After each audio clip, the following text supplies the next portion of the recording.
When scientists, or usually science journalists, talk about Webb as looking back at the beginning of the universe, it sounds as if we built a machine that can see the past directly. But of course, the Webb does not see the past. It records infrared light. Cosmology is not direct vision in the ordinary sense.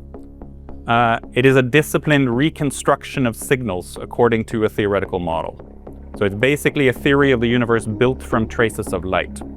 It means that the status of the whole cosmic story depends on how these traces are interpreted.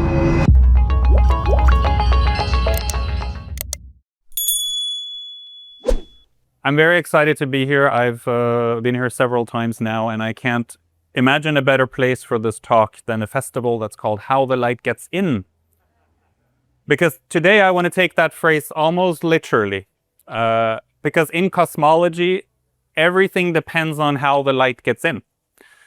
How light gets into the telescope, into the spectrum, to the model, and how that light gets turned into distance, age, expansion, the kind of history that we tell about cosmology. So the James Webb Space Telescope was launched to look more deeply into the universe than any telescope before it. And its signature power lies in infrared vision, especially near-infrared light. Now, according to the Big Bang Theory, because the universe is expanding, that light is like that very ancient light from the early universe has been stretched into these longer wavelengths by the time it reaches us. So James Webb Space Telescope was designed to detect that stretched light, and therefore by inference to look further back in time. And to be clear from the outset, all of this sits inside of the Big Bang Theory framework. This idea that the universe has evolved from a much hotter, denser early state into the expanding cosmos we observe today. And this framework, as many of you know, took shape in the course of the 20th century, and it became the dominant paradigm after the discovery of the cosmic microwave background in the 1960s. Since the 1970s, when we talk about cosmology, we really just mean the Big Bang Theory, and then that has been adjusted and revised as we go. So it's really the only dominant cosmological model that we have known in any scientific sense. Now, this festival has had a recurring theme of skepticism or criticism around the Big Bang narrative for many years, and hosted multiple panels on it. There's going to be one tomorrow morning that I'll also be involved in, called Crisis in Cosmology.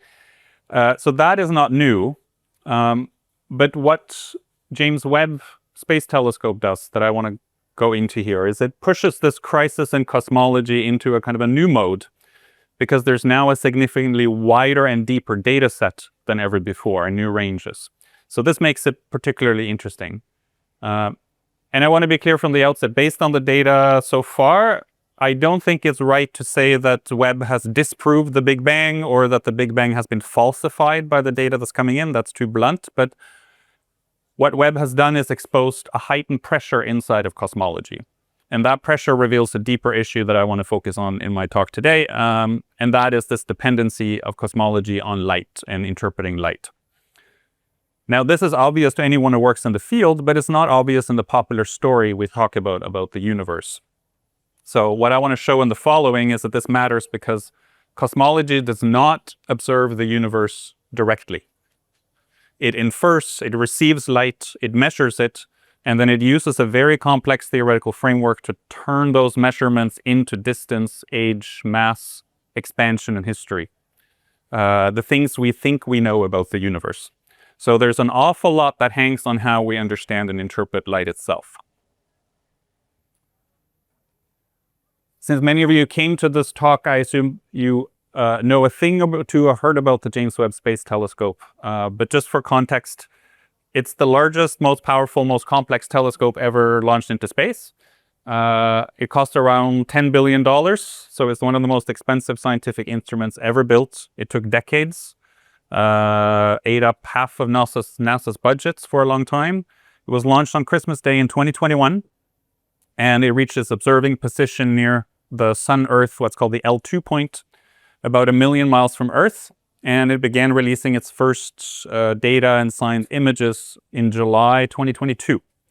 So we're still very early in this Webb era, if we can call it that. It was designed for at least a 5-year mission with a 10-year goal, and it looks like it may have enough fuel that it could last even longer and keep sending data. So cosmologists were excited about this because they were expecting to see or reveal how the very early universe looks, or to see it a bit more clearly. And so far, it has made the early universe look faster, brighter, and more complex than they expected. So Webb has found some really bright early galaxies, found some massive early candidates. There's some strange compact red objects, possible young black holes. There's a lot that looked more developed than expected. And some of you may have seen there's been a lot of headlines. Some of them have exaggerated this. Some things have been more nuanced. But the surprise has not disappeared. And the last part of the story is by no means told. But it does beg questions about the overall story. So I want to focus just briefly to refer to 3 of these findings that made headlines. I'm not going to go deeply into them, but just so you have an understanding of what we're talking about here. So first, a galaxy that is too bright, that is the so-called JADES GSZ140, lovely name, one of the most distant confirmed galaxies known. And Webb measured its spectrum and found a redshift that indicates it's from about 300 million years after the Big Bang. Now, the striking point for cosmologists is not that it's so far away or the distance, it's that it's so luminous at such an early point, which then forces the theory to work a lot harder. That means star formation has to be faster, more efficient, or this has to be distributed differently than expected. It doesn't really make sense from what we know. Another finding that made headlines is galaxies that look way too assembled, massive galaxy candidates in the first billion years. This was not supposed to happen. Here the question is not just distance, it's about speed.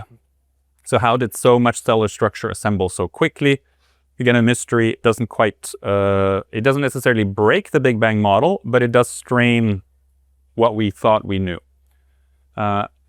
And then also getting headlines, very ambiguous objects, little red dots. Some call them compact red objects in the early universe. Can't quite explain what they are. Some of them may be young galaxies, some may be black holes wrapped in dense gas. These are not just objects, they're also classification problems for cosmologists.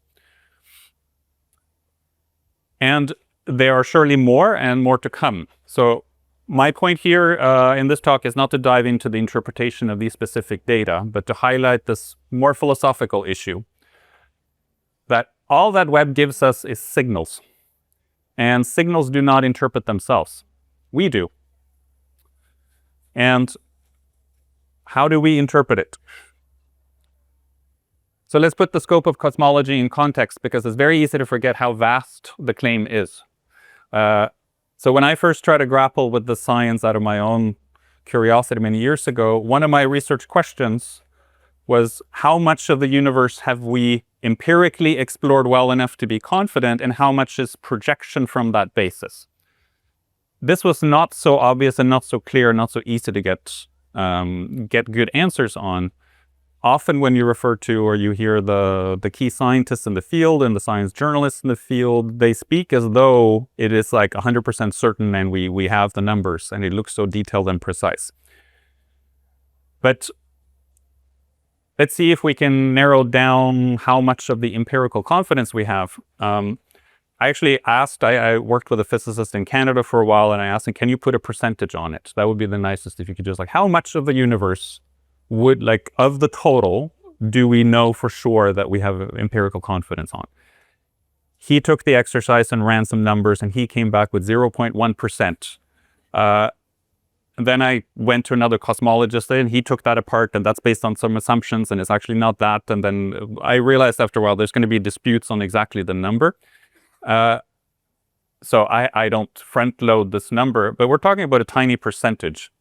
And we could, for example, percentages can become misleading because we actually don't know the totality, right? So it could be even bigger than what we see. But we can direct the question a different way when it comes to gravity. Where has our theory of gravity actually been tested? Because cosmology ultimately depends on Einstein's general relativity theory. this is generally known as one of the greatest and best tested theories in science, and this is true, but the tests are not evenly spread out across the universe. All the most precise tests are local.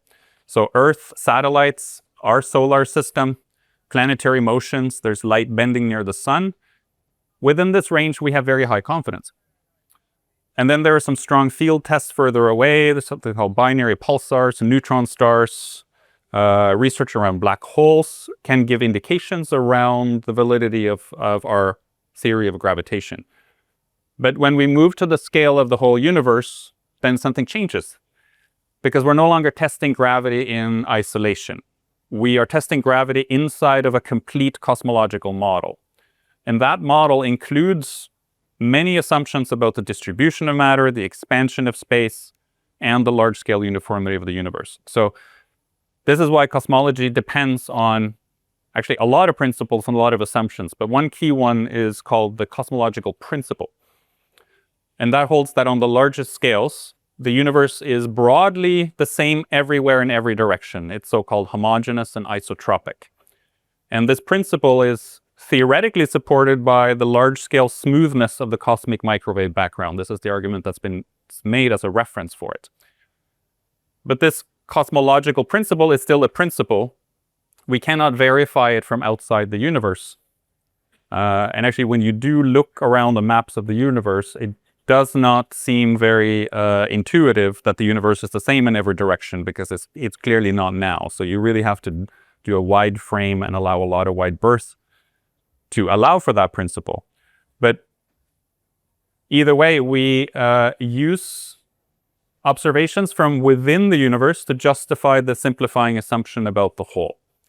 So this cosmological principle is one of those philosophical load-bearing terms, if you will, or load-bearing like beams of cosmology.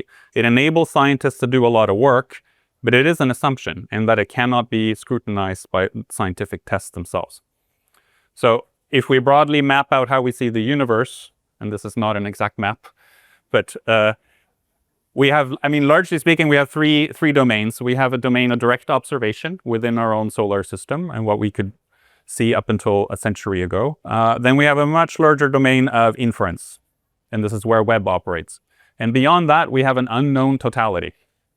So the farther out cosmology reaches, the more it depends on turning these limited signals that we get into universal claims.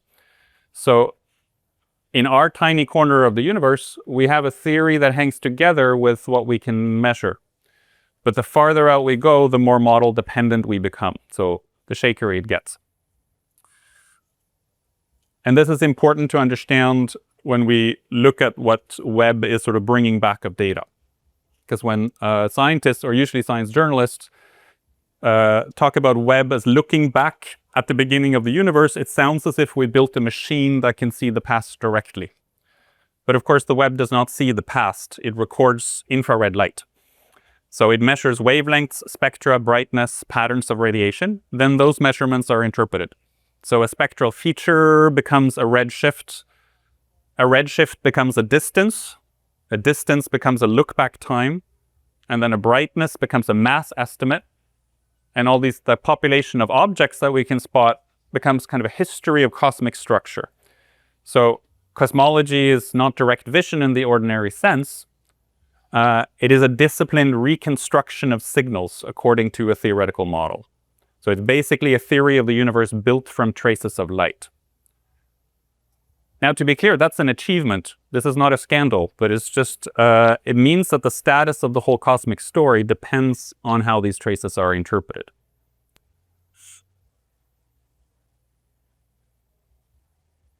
So another thing worth considering here in terms of light is how cosmology tends to treat light as a messenger from across an abstract space. This is a little bit of how science typically works, right? Because this is how we can mathematize it. So a signal travels from there to here, from then to now. But in reality, of course, this signal has not crossed some sort of empty stage. Its wavelength is stretched by expansion. Its path can be bent or magnified by gravity. Its spectrum can be marked by intervening gas. There's a lot of that. There's brightness can be altered by dust. There's also a lot of that.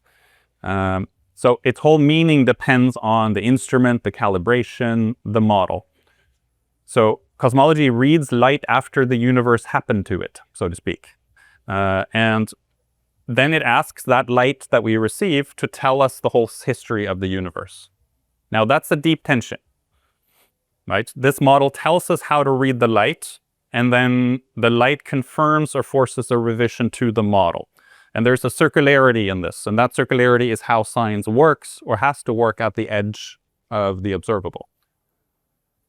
But it means, from at least my humble point of view, that cosmology should be a bit more modest about what kind of knowledge it is producing. So beneath the headlines of the definitive estimates and all of the things that we often hear, it is a little bit fuzzier than that. And the blind spot may be that physics is very self-confident about light. So it purports to understand light very well. As I'm sure most of you know, we have a definition of light in physics that is split in two. It's the classical definition is light is electromagnetic radiation or waves. And then we have in the quantum mechanics, we think of light as photons. This is well established that there is a duality between this. And then relativistically, or in terms of general relativity, light is built into the structure of space-time and causality. And actually the speed of light in a vacuum is now the foundation of our metric system and how we measure time. Like that's the ultimate standard actually is that speed. But that's a speed in a vacuum, not how it travels through the real universe, but a theoretical time. So all of this is to say that physics has a very strong grasp on this phenomenon that we know from here. But cosmology is asking light to do something extraordinary. It asks light to be a kind of mediator of history. So light becomes the messenger from distant objects. It's the ruler by which we infer distance. It's the clock by which we infer a look-back time. And it's the archive, if you will, the whole cosmic archive from which we reconstruct our evolution history. So light in physics is one thing. Light across this whole cosmic landscape has a different job. To continue watching this video, click the link in the top left or in the description below. With a free trial, you can enjoy the full talk and thousands more. Thank you for being part of the conversation.